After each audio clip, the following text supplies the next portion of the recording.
Aesthetics is almost like a meat market, so they're shoving you in and out, and they're on like a time, I think they're on a time limit when they're giving surgeries. But I don't think my doctor took enough time giving my surgery, which was really, really frustrating, because it was like, hey, and welcome back to my channel. In this video, I wanted to go ahead and give you guys just a kind of like overview of some things that I wish I knew before getting a BBL. And yes, I said what I wish I knew, because some things that I'm just like, girl, you should have known better, or girl, you should have did more research, or girl, you should have been more prepared. And so I'm feeling like, with me being blood raw honest with y'all, that I can help some of the future BBL baddies' lives. And so with that being said, before I get into these teas, because I'm going to keep a blood raw real, y'all, so you're going to want to stay tuned. Before I get into it, y'all, want to say thank you for watching my video. And definitely hit that like and subscribe button as you're watching. And don't forget to hit that bell. And let's jump right into these points of what I wish I knew before getting my BBL. Okay. All right. So listen. So I'm like, you know what? There's some things that I wish I knew. There's some things that I kind of regret along the way. And there's some things that's just like, girl, we got to be prepared for round 2, because yes, I said round 2, we got to get this right. So the first thing, I'm like, I wish I knew that the results of the BBL that you're expecting to hop up off that table from, it just ain't giving what it's supposed to give. It takes a while to get the results that you really, really want. So do not be in a hurry, you guys. Just know that it's going to take some time for those results to show and to come. Just saying, okay? So the quicker you understand that it takes time, along with the post-op care, and you're really taking care of your body, that's when the results really, really come into play the way you want to see them, okay? Sometimes it is also to be aware and to be understanding of the questions that you should also ask your doctor before getting your surgery. So say, for example, if you really want to be really, really snatched, sometimes there's a limit on how much fat the doctors really can take out and put into the body parts of your body that you want. So if it's your hips, if it's your buttocks, you have to be prepared for where that is going and how much they're taking out and putting back in. Okay. So I believe that Aesthetics, their minimum is like 1,200 cc's of what they can put back in and take out or whatever. But correct me if I'm wrong, because it's been a little time, but you really, really want to be mindful of what their limits are with that process. That's first. Second thing is, because I took some notes, y'all, so I'm going to be looking up. I'm going to looking down and looking up. Second thing that I wish I knew is the key to hydration, okay? Hydration before the surgery and definitely hydration after the surgery is very, very, very, very, very key, okay? Because you're going to be losing a lot of fluids. And so the more you drink water prior to, your body is already regulated to the hydration. And then after, of course, when the fluids are coming out and being pushed out from the surgery and everything, you know what I'm saying? You don't want to be around here being dehydrated and weak. That's just not cute. That's just not tea. Third thing that I wish I kind of knew, definitely knew, is how expensive the post-op care is, okay? Post-op care is just as expensive as a surgery. I mean, honestly, because you have to get consistent massages for a certain amount of time, certain amount of massages to really get that body back snatched, because the swelling and everything and the fluids from the liposuction have to be kind of pushed out. And so if you're not getting the proper massages, your lymphatic massages and so forth, you're not going to have good results. So you want to be mindful of your post-op care. And I think if you're not going to be staying at like a recovery home, you kind of want to be mindful of if you're going to have the correct support system, or if you're going to have a nurse, what have you. You got to have all of that lined up. All of that is pricey and expensive, so you got to be prepared, booze. Like, I'm not kidding, because I was just like, I thought, okay, well, let me take moms with me. Moms was doing an okay job, but she just was not getting what it's supposed to give. Okay, I wish I had a nurse that could watch me around the clock and that could be more sufficient within the post-op care. So that's important. The next thing I kind of wish I knew, and I'm not going to keep the numbers up, I'm just going to keep going from there because I ain't got time, is the pain. Now, the pain for me wasn't that bad. I think the first and the second day was bad, but after that, I was getting out of bed myself. I was like moving around, like I was up and at it. My mom was like, wow, you're really resilient, you're really strong, because I intended for you to be down, because my mom actually got 2 cosmetic surgeries herself too when we were like younger. So she just intended for me to be like, you know, weak and distraught. But I'm like, girl, please. Okay. So the pain wasn't that bad, but the pain was more so a lot when it came down to the burning And it came down to the breast augmentation because I had 2 surgeries at once. I had the BBL and the breast augmentation, which led to it being kind of painful. So that is something to consider if you're getting both at once. Somebody told me they don't do that anymore at Mia Aesthetics, but I don't know. But just in case you're getting those twice, listen, I couldn't even sit on my front side. Like, everything had to be on the sides. And then I didn't really want to put too much compression on the sides because I got my hip dips kind of filled as well. So I was just like, I had to maneuver, guys. And if y'all want a video on how I slept and everything, I'll give y'all a video. Just drop that comment in the comment section below, and I got y'all. Will update and give y'all a video on how I slept with getting 3 surgeries almost in one.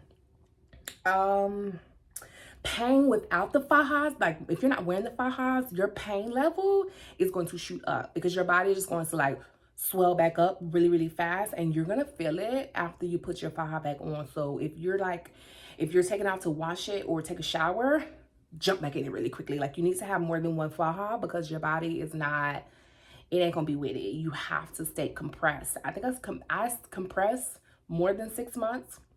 Still to this day, my body feels amazing when I wear a faja. I just feel like, I feel more like, you know, like that Coca-Cola body shake. So you definitely,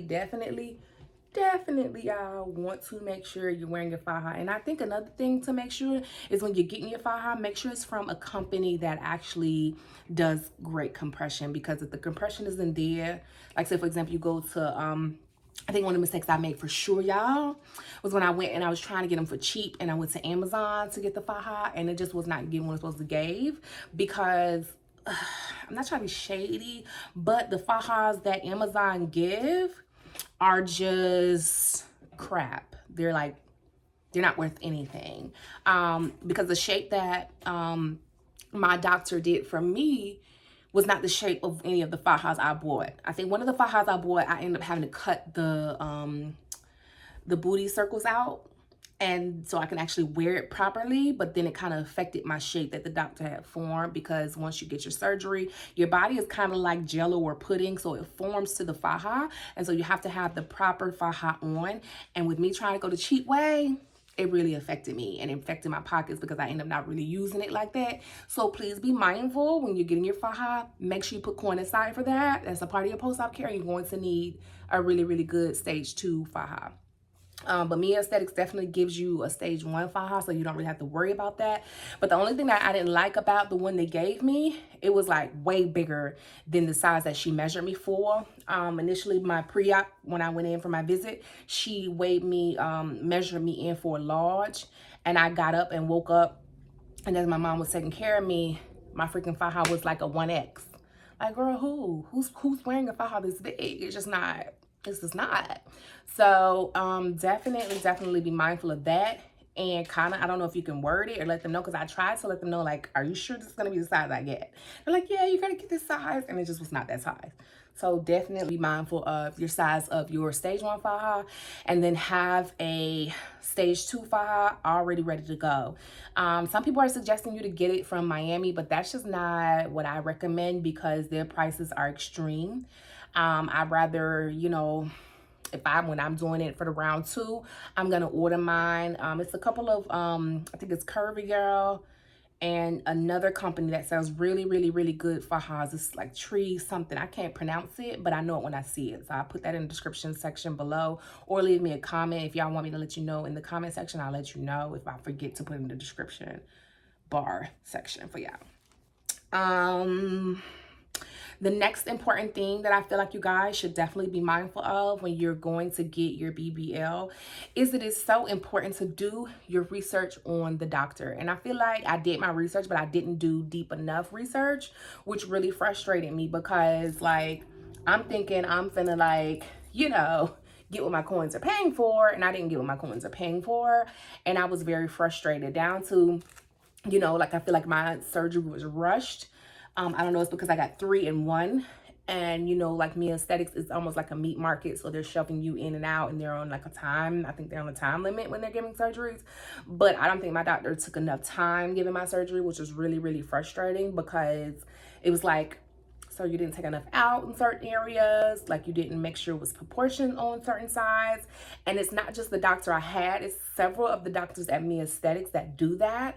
And with me being a part of some Facebook groups, and I see like some people who after they gotten their surgery, you're given kind of looks a little lopsided, like it looks a little just not where it's supposed to be, which is another reason why I kind of still enjoy wearing fajas whenever I do. But like, that's why when I go do my round 2, it will definitely not be in the States, because I feel like the States be real cheap and rushy. Like the people overseas do better than the people in the United States. So I'm not going to get my round 2 in the United States. I'm going to the DR or Colombia, but I'm not, it won't be here in the States. So that's something, please, please, please, y'all, make sure researching if your doctor has infections. I know my cousin did go get hers done in the DR, and she ended up getting a almost terminal infection, which led her have to get surgeries and stuff because they gave her blood transfusion without her permission, and then the blood they gave her was infected. So that's not the move. So make sure you do your research. Like, I'm doing deep research for my next round. So research is key, y'all, because I even told my doctor, like, listen, I ought to put you out on Front Street the way you did me, because it wasn't.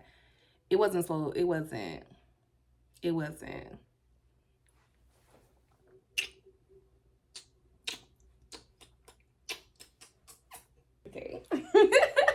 All right, y'all. So that's so important, y'all, because I even told them, I was like, listen, y'all tried me.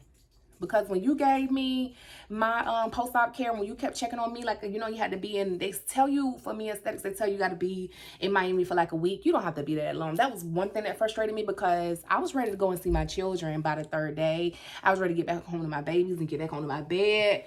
And they told me I had to be there for a week. And they come to find out a few days later, the doctors and the nurse told me and my mom we can go back earlier.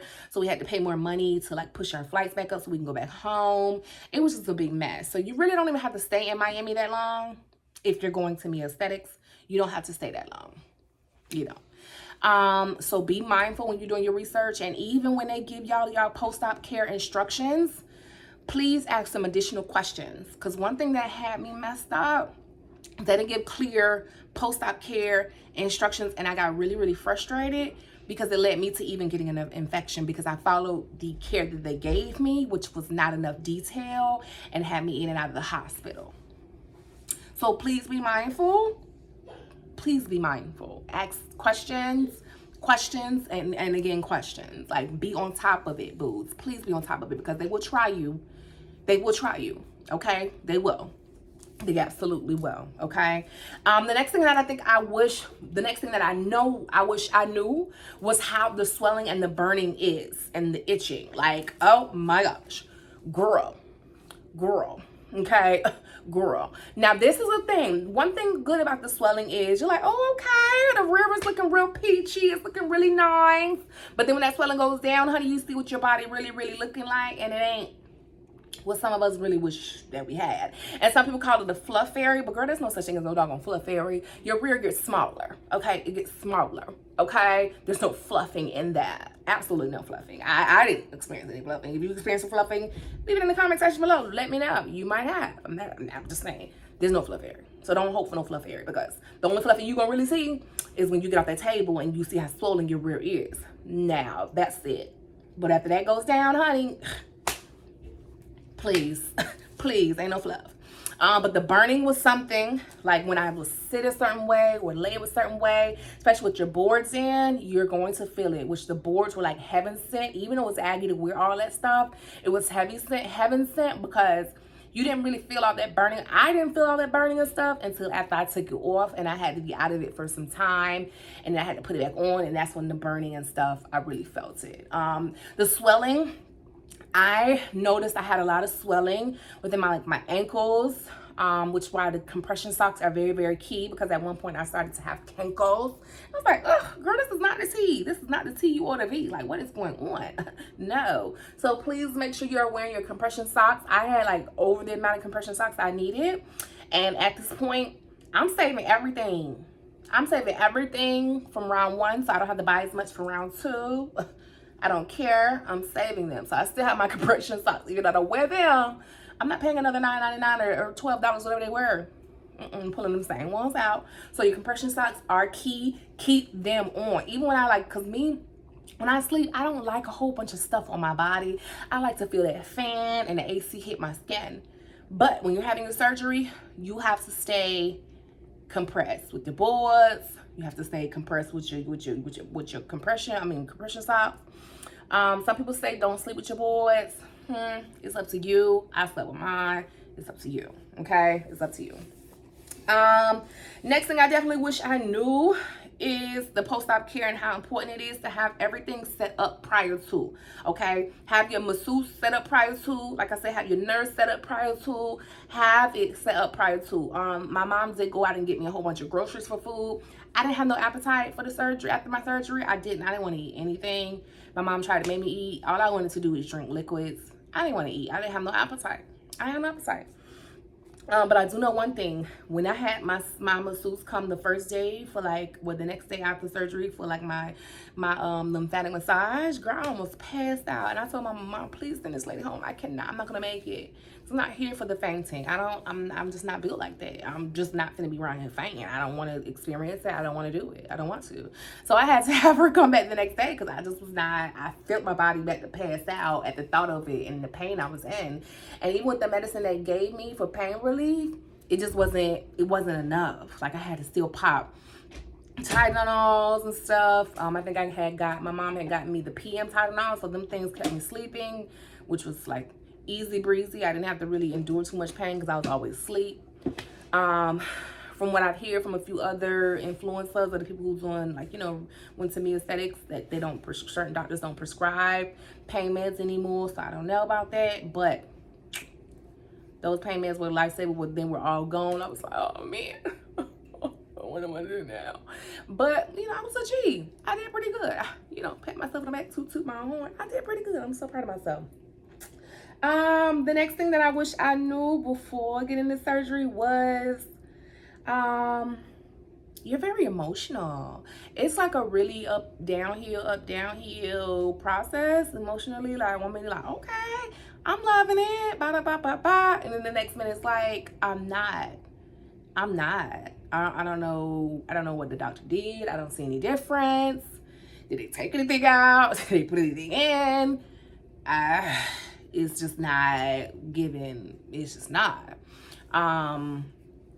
So it is an emotional roller coaster, especially when you're enduring the swelling, and everything like that. You kind of are in this place where, okay, I paid all this money, I need to see something, but be mindful that the post-op care and everything goes hand in hand with the results that you get. So if you're not getting your massages and stuff, you're not gonna get the results you want. Okay, you may experience what's the word? It's like your stomach looks all weird and stuff. I gotta think of the word. I think it's fibrosis or something like that. But if you're not getting the proper massages, it won't look good at all. Like I'm telling you, it would not look good. Cause yeah, it'll be all lumpy in some places. You need your massages, boots. Like that's very important to your results. So please consider the emotional roller coaster you're gonna go with, and because of the pain you're experiencing and sometimes the discomfort that's continuous, I feel like, darn, I can't get comfortable. Like for me, I couldn't even lay on my stomach because of the breast augmentation, and then I couldn't lay on my back because of the BBL. So I ended up having the lawn chair situation, and then that wasn't comfortable. Like I just was so uncomfortable, and that was frequently hot because you had to wear all those boards and the fajas and the compression socks and all those things. So be prepared for the emotional roller coaster.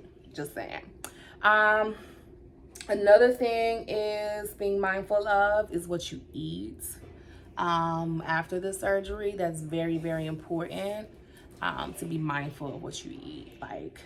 Because again, after the surgery, even though you paid all that money for the doctor to shape you nicely, you can gain weight after the surgery. And if you're not taking care of yourself, you won't see any results because you're just eating crazy. I do believe that I was on more veggies and stuff like that, more liquids and stuff. I did have some meat from time to time, little starches from time to time, but I still made sure that I was compressed I was drinking a lot of fluids, and I was watching what I ate. A few months after that, when I started to really get comfortable and get my body back, I did notice the weight gain, which is why I kind of still had to stay regulated on my intake. So you still want to see what you paid for even years down the line. So please be mindful of what you consume, because not only can you gain weight, but you can gain weight in places that you didn't even have it before because of the surgery, and where it's taking out all that fat. You can go other places like your face, your arms, your neck, you know. So you kind of want to be mindful of what you eat, sis. Okay? Because listen, ain't nobody gonna be mad with you because you the one who stuffed your face with all that stuff you do. You shouldn't have ate. You shouldn't have ate it. So don't eat it.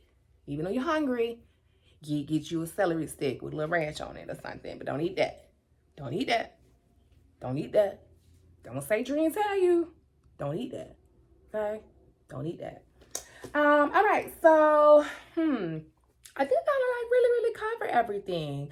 Oh, and another thing with post-op care, especially while you're in Miami, is to consider the Lyft prices. Traveling back and forth to the doctor's office, to the hotel. Okay, like bruh, it added up. It added up. Okay, it added up. And lastly, guys, before I close it, definitely make sure that you're not worried about family and friends and trying to please them, because people try to talk you out of it. And sometimes you might even lose people because you're choosing to go for what you want to do for yourself. Like, really. And even sometimes on social media now, it's this thing to just bash women because they're choosing to do what they want to do with their bodies. I don't know what that is about, but that's a thing too. So don't get in your feelings. Don't take it personal. Be strong on your decision. Know what you want and go for what you want. It's up to you, sis. Don't let people scare you out of it. Because I mean, people out, you could die from too much deodorant. You know what I'm saying? Like, it's just like, do what you want to do for yourself. Okay? Don't let people run you, because it's you, boo. I mean, you know, I'm here for women to just be the best thing they can be, and that's all it is to it. And anybody that's gonna check you, tell them to go talk to Jesus, because that's the only one who can help them at that point. Okay, but I think that's everything, boo.